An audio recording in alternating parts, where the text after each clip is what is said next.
आपको दिखाते हैं कैसे संभल हिंसा पर धुआंधार सियासत हो रही है। अखिलेश यादव से लेकर पूरी की पूरी समाजवादी पार्टी संभल हिंसा के लिए यूपी सरकार को जिम्मेदार ठहरा रही है। यूपी पुलिस पर गंभीर सवाल खड़े कर रही है। अखिलेश यादव का कहना है कि जिन 4 लोगों की मौत हुई उन पर पुलिस ने गोली चलाई है।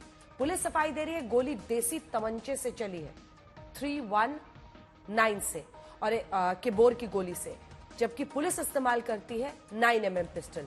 एकदम सटाकर मारी गई है गोली। आपको बता दें कि संभल में हिंसा भड़काने के लिए समाजवादी पार्टी के सांसद ज़ियाउर रहमान बर्क पर एफआईआर दर्ज की गई है। अब अखिलेश यादव का कहना है कि वो तो हिंसा के वक्त संभल में मौजूद ही नहीं थे, तो फिर एफआईआर क्यों? ये स्पेशल रिपोर्ट देखिए। शाही जामा मस्जिद के सर्वे को लेकर संभल ऐसा सुलगा कि 4 लोगों की जानें चली गई। संभल शांत हुआ तो अब सियासत धधक उठी है। संभल में हुई हिंसा पर पूरा का पूरा विपक्ष सवाल उठा रहा है और यूपी की योगी सरकार पर डायरेक्ट प्रहार कर रहा है। संभल में 4 लोगों की मौत हुई है, जिनमें नईम, बिलाल, रोमान और कैफ का नाम शामिल है। अब अखिलेश यादव 3 बातें कह रहे हैं। एक तो जिन लोगों की मौत हुई है वो पुलिस की गोली से हुई है। दूसरी बात, संभल में हिंसा पर समाजवादी पार्टी के सांसद ज़ियाउर रहमान बर्क पर एफआईआर दर्ज हुई है। अखिलेश कह रहे हैं कि ज़ियाउर रहमान बर्क तो हिंसा के वक्त संभल में ही मौजूद नहीं थे, तो उन पर एफआईआर क्यों दर्ज हुई? और तीसरी बात जो अखिलेश कह रहे हैं वो ये कि जब एक बार जामा मस्जिद का सर्वे हो गया था तो दूसरी बार सर्वे क्यों किया गया? हमारे सांसद ज़ियाउर रहमान जब संभल में ही नहीं थे और उसके बावजूद भी उन पर एफआईआर दर्ज करना, ऐसा उदाहरण कभी किसी को मिला होगा देखने को, सुनने को? एक पुलिस ऑफिसर ये कह रहा हो कि नेता बनना छोड़ दो, नेताओं का सहारा लेना छोड़ दो, किसके लिए भाषा थी वो? मैंने कहा कि नईम की जान गई है और पुलिस की गोली से गई है। आप लोगों पे सब वीडियोस हैं और किसने कराया? सरकार ने कराया, क्योंकि सरकार जो बेईमानी कर रही थी, सरकार जिसने वोट लूटा, सरकार ने जिसने मशीन पर ईवीएम की बटन बार बार पुलिस से दबाई, प्राइवेट ड्रेस में पुलिस लगाई, उस चुनाव में इनकी धांधली, इनकी चोरी न पकड़ी है, इसलिए जानबूझ करके संभल में घटना कराई है। कोर्ट ने दूसरे पक्ष की सुने बगैर उसी दिन 19/11/2024 को सर्वे के आदेश दे दिए।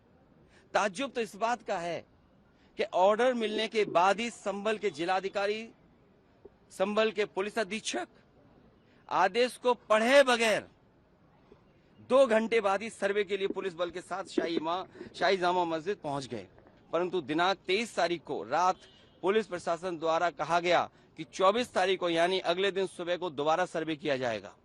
आखिरकार पहले एक बार सर्वे हो गया, ये आदेश पुलिस प्रशासन को किसने दिया?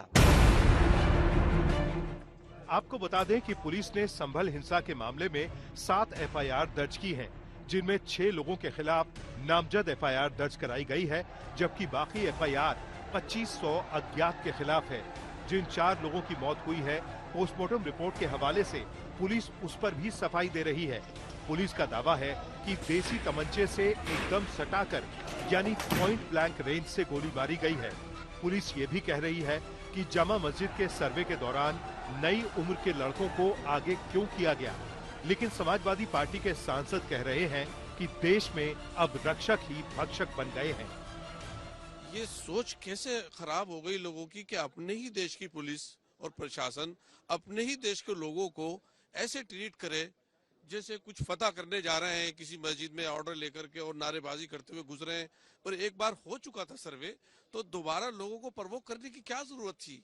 ये संभल की घटना बहुत ही दर्दनाक है, दिल को दहलाने वाली है और इस घटना की निंदा करने के लिए मैं समझता हूँ कोई शब्द नहीं है। मुझे अफसोस है कि जब देश के प्रदेश और देश के रक्षक ही अगर भक्षक बन करके काम करेंगे तो इसका लोकतंत्र संविधान कैसे चलेगा? सर, आपके खिलाफ एफआईआर दर्ज हुई है? एफआईआर लोग उनके पूरा कानून उनके हाथ में है, सरकार उनके हाथ में, जिसकी लाठी उसकी भैंस, वो वाला चल रहा है। अब मुकदमा दर्ज करने के खिलाफ मेरे क्या तो सारे जनप्रतिनिधियों के खिलाफ भी मुकदमा दर्ज कर दे तो कौन रोकने वाला है? इस टाइम जो सूरत हाल उत्तर प्रदेश में है वो कहीं शायद दूसरे राज्य में नहीं होगी। आपको बता दें कि संभल की कुंदरकी विधानसभा सीट पर 20 नवंबर को वोटिंग हुई थी और 23 नवंबर को नतीजों में समाजवादी पार्टी के उम्मीदवार की करारी हार हुई। लेकिन संभल की कुंदरकी विधानसभा सीट पर वोटिंग के दौरान अखिलेश यादव ने यूपी पुलिस पर वोटरों को रोकने और सादी वर्दी में पुलिस के घूमने के सनसनीखेज आरोप लगाए थे। अब समाजवादी पार्टी कह रही है कि बीजेपी ने बेईमानी को छुपाने के लिए संभल में हिंसा करवाई है, तो बीजेपी कह रही है कि हार से बौखलाई समाजवादी पार्टी और उसके नेता अब लोगों को भड़का रहे हैं। एक षड्यंत्र के तहत चुनाव के तुरंत बाद वहां इस तरह की परिस्थितियां पैदा की गई कि लोग उत्तेजित हों और फिर उनका दमन किया गया, एक तरफा दमन। वो लाशों पर राजनीति करने का ख्वाब देखते हैं। कुंदरकी में जो अल्पसंख्यक वर्ग ने भारी मात्रा में भाजपा के पक्ष में मतदान किया, उसकी खींच आप संभल में उत्पात मचा के कराएंगे क्या? भोले भाले नागरिकों को आप भड़का के करेंगे क्या? एक बार सर्वे हो चुका था, दोबारा 6 बजे डीएम लेके पहुंच गया वहां पे, और किसी पक्ष को जज ने फैसला दिया, जो आदेश दिया उसमें दूसरे पक्ष को न बुलाया न जानकारी। ऐसा कभी होता नहीं। अगर इस तरह से होगा, इस तरह से जज फैसले करने लगे, सारे देश में आग लगा देंगे ये लोग। तो न्यायपालिका के निर्णय पे अगर कोई कार्य कर रही है कार्यपालिका और उस पर पथराव हो या उस पर व्यवधान हो, किस तरह से ये परिस्थितियां निर्मित हुई, उसकी निश्चित तौर से जांच भी हो रही है। सियासत एक तरफ, लेकिन सवाल यही है कि आखिर संभल में हिंसा का जिम्मेदार कौन है? हिंसा में जिन 4 लोगों की जान गई है, उनकी मौत का जिम्मेदार कौन है? और जो सर्वे को लेकर सवाल उठ रहे हैं, उसका पूरा सच क्या है? आज तक ब्यूरो। सवाल यह है कि संभल में हिंसा जामा मस्जिद के दोबारा सर्वे की वजह से क्यों भड़की? हिंसा भड़काने के लिए ये नकाबपोश भीड़ किसने भेजी? और संभल को सुलगाने के पीछे वो कौन लोग हैं जो अपने फायदे के लिए संभल के लोगों को भड़का रहे थे? आपको बता दें कि आज से संसद का शीतकालीन सत्र शुरू हुआ है। ऐसे में सत्र के पहले दिन संसद तो नहीं चली, लेकिन विपक्ष के नेताओं ने एक तरफ से संभल हिंसा को लेकर बीजेपी यूपी सरकार को खूब टारगेट किया। असदुद्दीन अवैसी ने कहा कि संभल की जामा मस्जिद का सर्वे ठीक उसी तरह से कराया गया जैसे बाबरी मस्जिद का कराया गया था, लेकिन बीजेपी इसका जवाब दे रही है। केंद्रीय मंत्री गिरिराज सिंह ने कहा कि कुछ लोग संभल को बांग्लादेश बनाना चाहते हैं।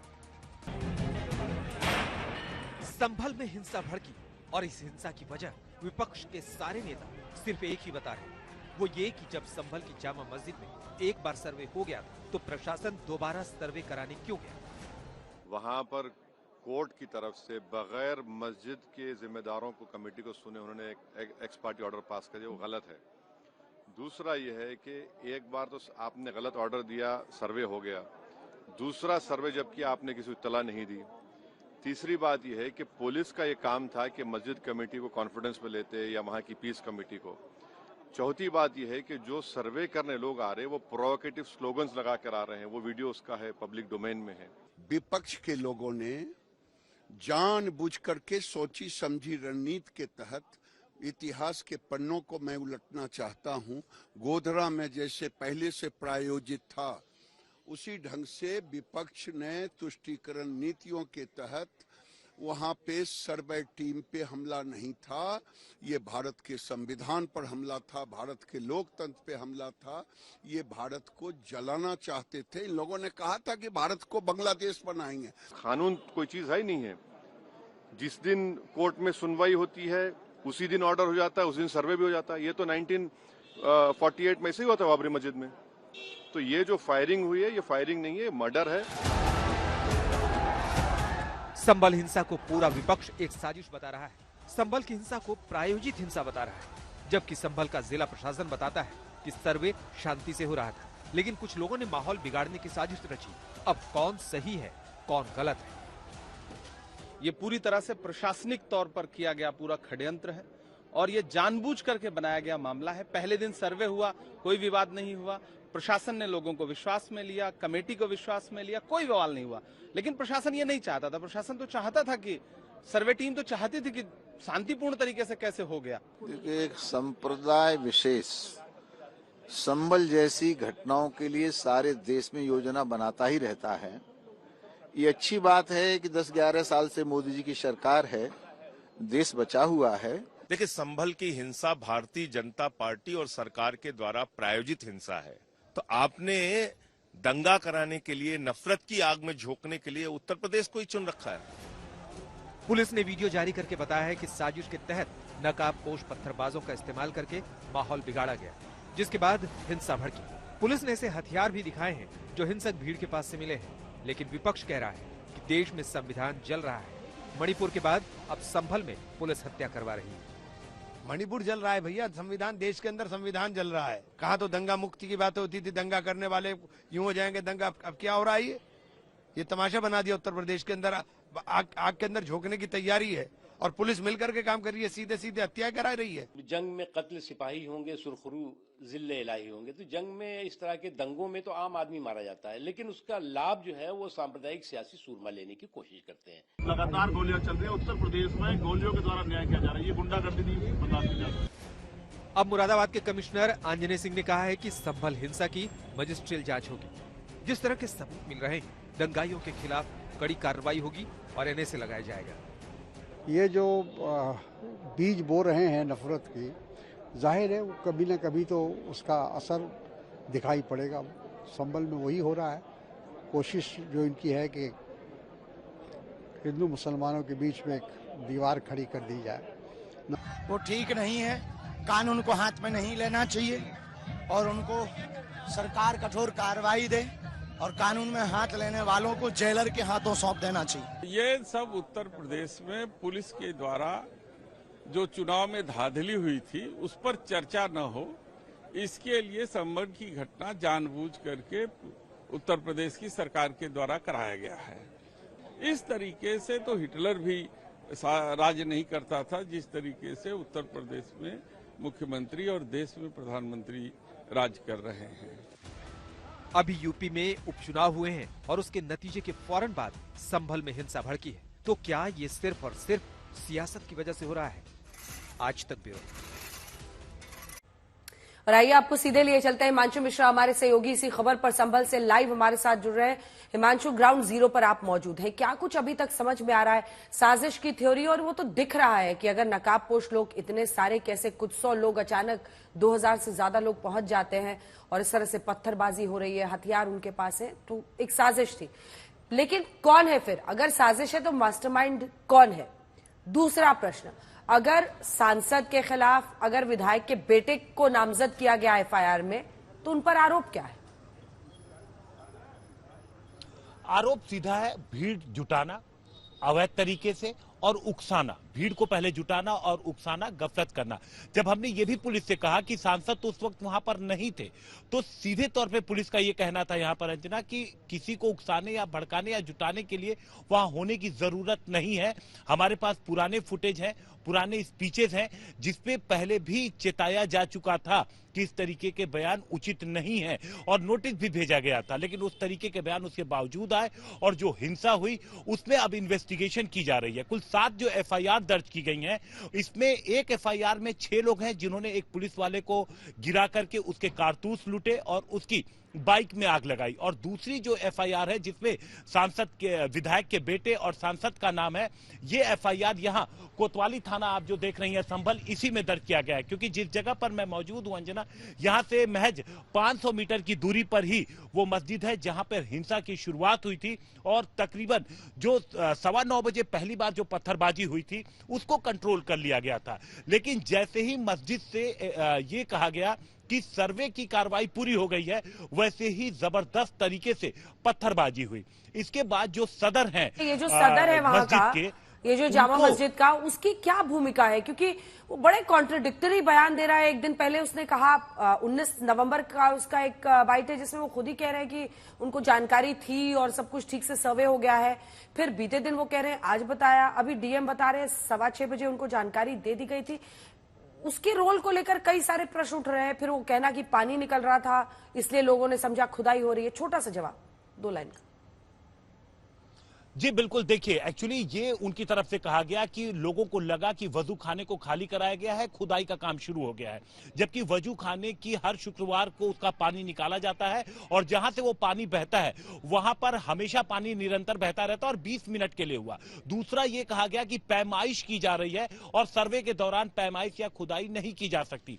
तो यहां पे क्लियर किया गया कि फोटोग्राफी, वीडियोग्राफी के अलावा सर्वे की टीम ने अभी फिलहाल कोई और काम नहीं किया क्योंकि कोर्ट से निर्धारित टीम थी और कोर्ट ने जितना कहा था उससे ज्यादा कोई भी काम नहीं किया गया है। और पुलिस ने एक और आरोप के जवाब में बोला कि उनकी तरफ से गोली चलाई गई। पुलिस का कहना है लेथल वेपन का इस्तेमाल पुलिस ने नहीं किया। बिल्कुल, पुलिस कह रही है 9mm पिस्टल वो चलाते हैं और जो गोलियां जिनसे ये मौत हुई है वो 319 वाला जो बोर पिस्टल है उससे की गई है, देसी कट्टे से। बहुत बहुत धन्यवाद आपका हिमांशु इस तमाम जानकारी के लिए।